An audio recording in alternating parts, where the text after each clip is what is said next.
홍장원의 메모를 제시하겠습니다. 네. 증인은 이날 그 12월 6일 날 정보위에 출석해서 메모를 본 사실이 있나요? 그때는 못 봤습니다. 그러면 이 메모를 처음 본 것이 언젠가요? 사실은 지난주 헌재 지난주 화요일 날 헌재에서 이게 나왔을 때 사실 처음 봤습니다. 네, 홍장원 이 메모의 작성 경위에 대해서 계엄 선포 이후에 국정원장의 공간으로 갔고 국정원장 공간 상황실에서 대통령과 싹 다 잡아들여 방첩사를 지원해라는 통화를 했고 다시 원장님 간사 건물에서 나와서 그 마당에서 여인영에게 전화를 해서 통화를 했는데 처음 이제 여인영과 통화를 했을 때는 여인영 사령관이 상대를 해주지 않아서 전화를 끊었다가 다시 7분 뒤에 다시 그 홍장원이 전화를 걸었고 여인영은 이때도 처음에는 상대를 안 하다가 대통령이 방첩사 너네들을 지원해 주래라고 했더니 명단을 비로소 불러주었고 원장님 공간 마당에 주차된 제 차 옆에서 제가 가지고 있던 작은 수첩 종이에 명단을 썼는데 듣다가 미친놈이네 하고 받아 쓰지 않다가 왼손으로 써서 못 알아봐서 사무실로 다시 돌아와서 보좌관이 다시 그 내용을 작성하도록 하였다. 그런데 14명인지 16명인지 명확하지 않다라고 진술을 했는데 증인은 그런 사실관계에 대해서 확인해 보셨나요? 그 지난주 헌재 홍장원 차장의 증언이 있은 다음에 공관 원장의 공관입니다. 관저입니다.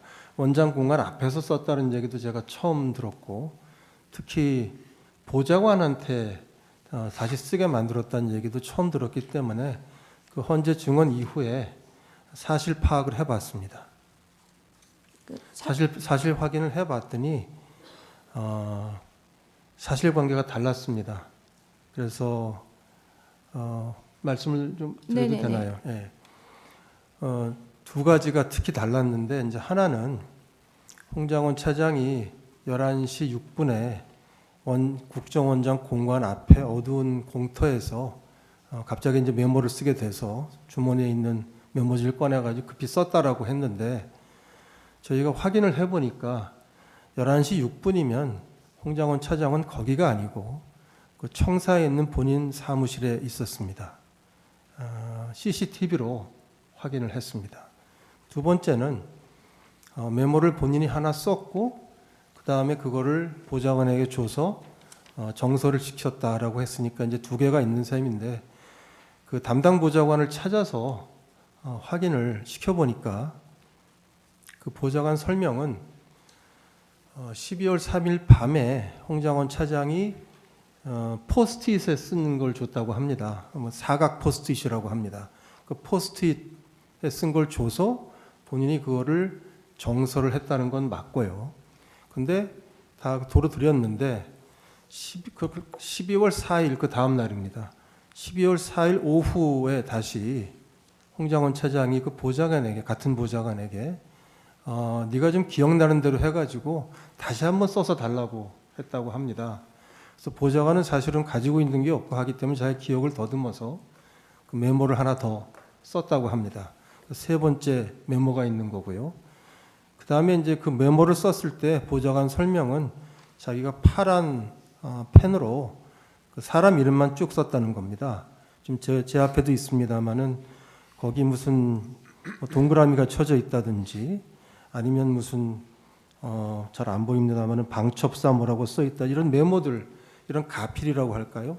이 가필한 부분은 자기가 하지 않았다 하는 겁니다. 그래서 세 번째 메모 즉 12월 4일 오후에 늦은 오후에 보좌관이 기억을 더듬어 새로 써준 메모가 이 메모인데 거기에 누군가가 이제 가필을 해서 있는 것이 지금 제가 보고 있는 메모입니다. 결국 메모가 네 가지가 있는 셈입니다. 그래서 그렇게 되면은 홍장원 차장이 이게 좀 굉장히 중요한 일이라고 저도 헌재 기록을 보니까 지난 화요일에 아주 구체적으로 설명을 했는데 그 내용의 뼈대가 사실과 다른 겁니다. 여쭙겠습니다. 그 보좌관한테 확인을 했더니 보좌관이 쓴 거는 사람 이름만이다라고 말씀을 하셨는데 지금 여기에는 전 헌법재판관, 전 대법관, 전 선관위원장, 전 뭐 민주노총 위원장, 딴지일보 이런 사람 이름이 아닌 부분이 있는데 그러면 이 부분은 처음에 그 보좌관이 작성했었던 명단 그러니까 받았었던 것과 내용이 다르다는 거죠. 보좌관 설명은 처음에는 그 이름을 줬기 때문에 이름을 다 가지런히 썼다는 겁니다. 네. 근데 그 다음 날, 그 12월 3일 밤에 써서 홍장원 차장을 줬는데 12월 4일 늦은 오후에 와서 아무것도 없이 기억을 더듬어서 쓰라고 하니까 본인이 사람 이름을 다 기억을 못하기 때문에 어떤 거는 사람 이름을 쓰고 어떤 경우에는 사람 이름이 기억이 안 나서 딴지일보라고 쓰고 또 어떤 경우에는 지금 뭐 계십니다마는 정청래 위원장 이름을 잘못 써서 정창래라고 쓰고 그다음에 헌법재판관이라고 생각해서 썼다가 가만 생각해 보니까 대법관이라고 해서 고쳐 쓰고 뭐 이렇게 됐다는 겁니다. 그러면 그 지금 메모가 총 4개 있다고 하셨는데 첫 번째 메모는 홍장원이 뭐 버렸다라고 진술을 했지만 첫 번째 메모, 두 번째 메모, 세 번째 메모는 각 어떻게 했다고 하는 건가요? 그건 저로서는 알 수 없는 일이고 첫 번째 메모는 뭐 어제 지난주 헌재에서 홍장원 차장이 찢어버렸다고 했고요. 근데 두 번째 메모, 즉 12월 3일 밤에 정서해줬던 메모는 어디 갔는지 알 수가 없고 그다음에 이제 세 번째 메모가 이 메모인데 가필이 안 된 상태의 메모입니다. 그것이 이거 하나인지 아니면 가필한 상태의 메모가 하나 또 있는 건지에 대해서는 정확히 알기 어려운데 어쨌든 제가 파악을 해보니까 메모가 4가지 종류의 메모가 있었다라고 말씀드릴 수 있습니다. 그러니까 세 번째 메모까지는 보좌관이 작성했던 세 번째 메모까지는 이런 전 헌법재판관, 전 대법관, 전 선관위원장 이런 뭐 직급이 있는 메모가 아니라 사람 이름만 있는 보좌관이 작성한 메모고 지금 이 메모는 직급이 등장하는 이 메모는 4번째 메모라는 거 아닙니다.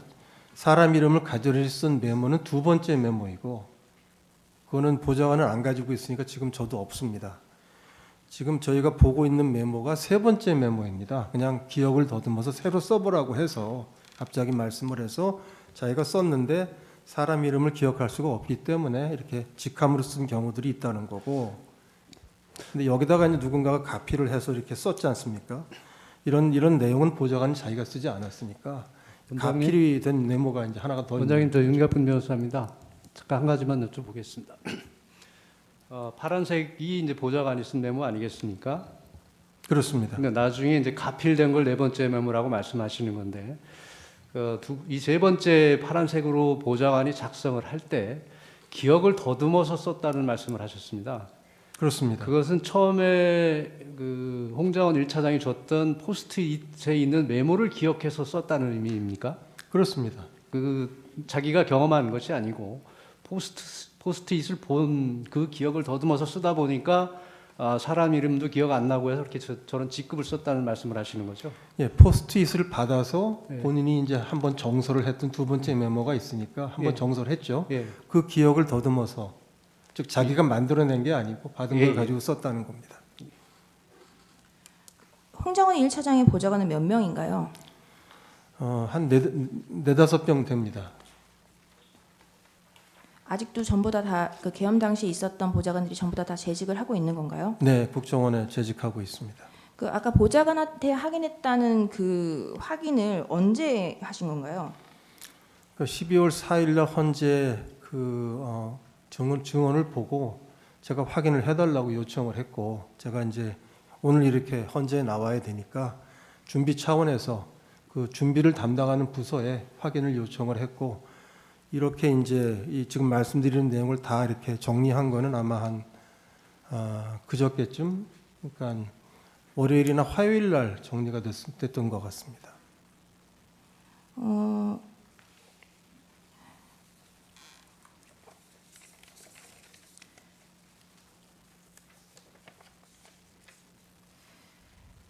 (23항) 먼저 여쭙겠습니다. 의제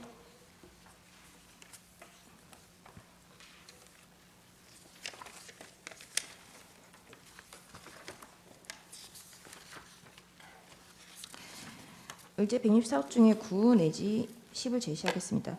한동훈에 대한 체포와 체포 명단이 폭로되기 시작한 것은 2024년 12월 6일입니다.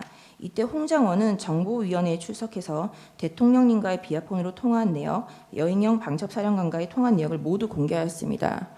이게 그 연합뉴스의 그 김병기 의원이 정보위원회가 종료된 이후에 공개한 대통령님과의 통화 내역 그리고 여인영 방첩사령관과의 통화 내역입니다. 이런 내역이 모두 공개하였고 그 의제 164호증의 6 재생 부탁드립니다.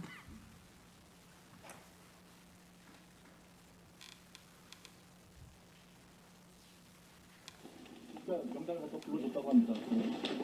명단을 불러드리겠습니다. 그 10호 정도인데 이분 홍 차장이 기억하는 순서입니다.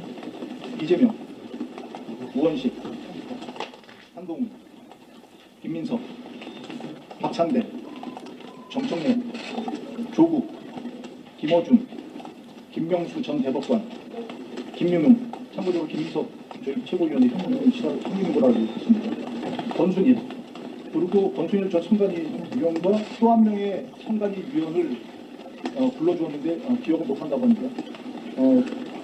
여기까지 듣고 그대로 워딩 그대로 말씀드리겠습니다. 미친 X로구나 또 생각하고 그 다음부터는 메모를 하지 않았다고 합니다. 그래서 제일 마지막에 이 노총인지 민주노총 그러니까 한국노총인지 민주노총인지는 잘 모르겠는데 노총위원장 한 명은 기억이 난다고 합니다. 이게 지금 6일날 김병기 의원이 정보위가 끝나고 나서 그 기자한테 브리핑한 내용인데요. 증인의 말씀에 의하면 이 메모가 이미 그 4일과 5일 뭐 그때 작성되어 있었던 메모라고 되는 그 보좌관이 그렇게 진술했다라고 하는 것 같은데 지금 대통령과의 통화 내역도 공개하고 여인영과의 통화 내역도 모두 다 공개했는데 이 메모가 그때 존재했다면 이 메모가 그때 공개되지 않을 리 없거든요. 그런데 지금 김병기 의원의 그 워딩은 기억하고 있는 순서입니다라고 말만 하고 있어요. 메모를 전혀 제시하고 있지 못합니다. 증인이 보좌관한테 확인한 사실관계가 팩트일 거짓말일 수도 있는 거죠. 저는 그 우리 담당 부서에 그 해당 보좌관을 찾아서 확인을 하도록 했고 그 결과를 보고를 받아서 지금 말씀드리고 있습니다. 거기에 대해서 판단을 하기는 좀 어려운 점이 있습니다. 당시 대통령에 대해서 탄핵 소추가 지금 한창 이슈가 되고 있었고 이런 메모가 있었다면 그 당시 바로 공개되지 않을 리 없는 메모인데 이 메모가 그 세간에 공개된 것은 2024년 12월 11일 경입니다. 의제 165호증의 3 재생해 주십시오.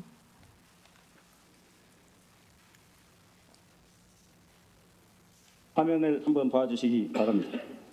이 메모는 홍장훈 국정원 1차장이 윤석열의 전화를 받은 이후 여인영 전 방첩사령관과 작성하면서 만든 메모입니다. 일부는 본인이 통화하면서 보좌관에 불려줘서 보좌관의 글씨가 함께 들어가 있습니다. 홍장훈 1차장 내란 사건 당시 윤석열로부터 이 지금 박선원 의원이 12월 11일 날 국회 본회의 긴급 현안 질의에서 이 메모를 세간에 공개를 하면서 이 메모의 작성 경위에 대해서 본인이 통화하면서 보좌관에게 불러줘서 보좌관의 글씨와 함께 들어가 있습니다라고 말을 했거든요. 지금 증인의 진술과 다르지 않습니까?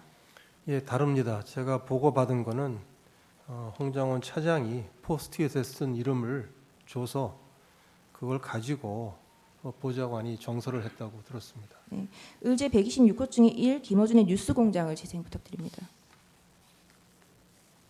보면 딴지일보는 뭐냐면은 방첩사하고 이제 홍장훈 1차장하고 통화할 때 목소리 크게 하니까 보좌관이 받아 적은 거예요. 딴지일보 필체가 옆에서 그러니까 그다음에 그걸 보고 홍장훈 1차장이 김어준하고 넣은 거예요. 처음에는 딴지일보라고 했구나. 딴지일보 김어준인데 보좌관이 이제 자기 그 방첩사령관이 불러준 거 아니에요? 네, 불러준 명단을 막 말하니까 받아 적다 놓친 게 있을 거 아니에요. 그러니까 이제 처음에는 이제 홍장훈 1차장이 소리쳐서 계속 그 명단을 이야기해 준 거예요. 그러니까 이제 보좌관이 받아 적은데 빠진 것들이 몇 명 더 있어요. 지금 통화는 국정원 1차장과 방첩사령관이 하는데 방첩사령관이 말해주는 걸 그 홍장원 1차장이 소리로 불러주니 뭐라고 누구 하니까 옆에서 비서가 받아 적은 거야. 받아 적은 그 메모입니다. 네, 이게. 그러니까 이름 쭈루룩 나오니까 다 못 적잖아요. 그러니까 자기가 그 들은 이름을 딴지일보 밑에 김호중이라고 저 필체는 이제 방첩사령관이 딴지일보 보는구만. 보면 네, 여기까지. 지금 이제 이 메모의 작성 경위에 대해서 홍장원의 진술, 박선환의 진술, 그리고 김어준과의 대화, 그리고 지금 증인의 진술 모두 다 다릅니다. 그러면 지금 저희가 그 보좌관에 대해서 증인 신청을 해야 될 것 같은데 그 국정원의 사실조회나 이런 걸 보내면 보좌관이 특정이 가능할까요? 우선 조금 이제 설명을 보충해드렸으면 좋겠습니다. 시간이 없습니다. 네, 최대한 항상- 협조하겠습니다. 네. 근데 저희는 신분 그 직원들의 신분을 비밀로 보장하게 돼 있기 때문에 좀 절차가 필요할 것 같습니다. 네. 아까 김병기 의원의 브리핑에는 박창대 의원의 이름이 없습니다. 근데 이 메모에는 박찬대 의원의 이름이 있습니다. 그런 과정에서 기억이 잘못됐거나 아니면 이게 조작됐거나 추가로 다른 의도로 끼워 넣거나 이런 생각이 드는데 어떻게 생각하십니까?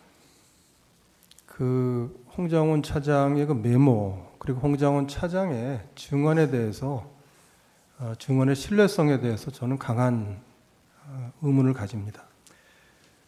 이 가필이 이루어졌다고 했는데 가필이 이루어진 것은 12월 4일 오후에 2차 메모가 작성됐고 그 이후에 이제 가필이 이루어진 것으로 보입니다.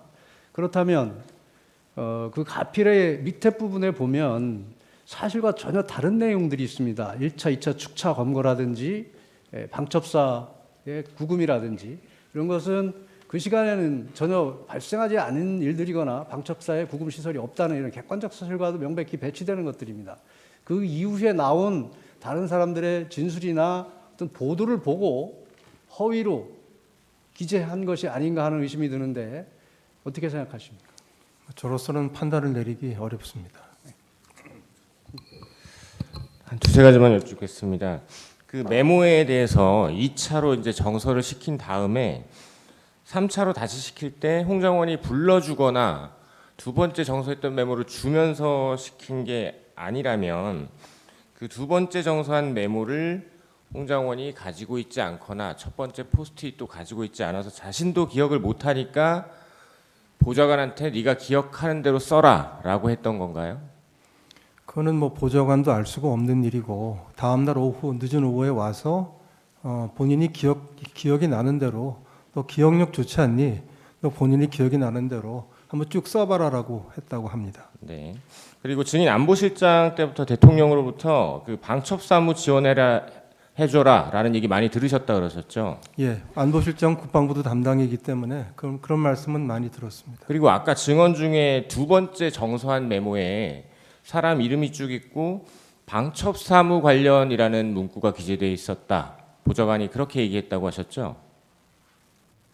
아닙니다. 그러니까 세 번째 1차, 그러니까 2차 12월 이렇게 하겠습니다. 네. 홍장원 포스트잇 메모, 12월 3일 밤 메모, 12월 4일 오후 메모 이렇게 세 가지로 하겠는데 12월 3일 밤에 보좌관이 정서해준 그 메모는 본인 기억에는 사람 이름과 자기가 인터넷에서 찾아서 그 지금까지 같이 정리를 해줬다고 합니다. 그러면 그 두 번째 정서한 메모에는 방첩사무 뭐 이런 말이나 1, 2차 축처감거, 위치 추적 이런 말들이 안 적혀 있었다는 말씀이시죠? 근데 사람 이름만 적었다고 들었습니다. 네.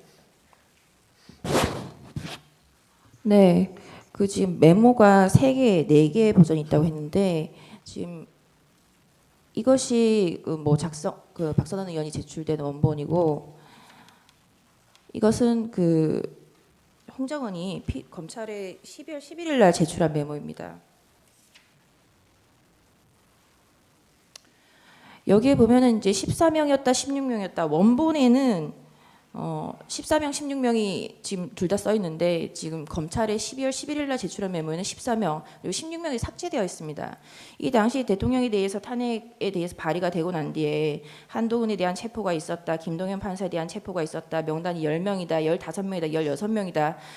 계속해서 뭔가 어떠한 물적 증거는 없이 그런 뭐 것이다라는 기사들만 되어 있었고 비로소 11일 날 제출된 메모에서 지금 16명이 지워지고 이렇게 되어 있었는데 그렇다면 이 메모는 작출된 메모일 가능성이 크지 않나요? 그 메모의 그 신뢰성이나 그 정확도에 대해서 좀 따져볼 필요가 있지 않겠나 생각합니다.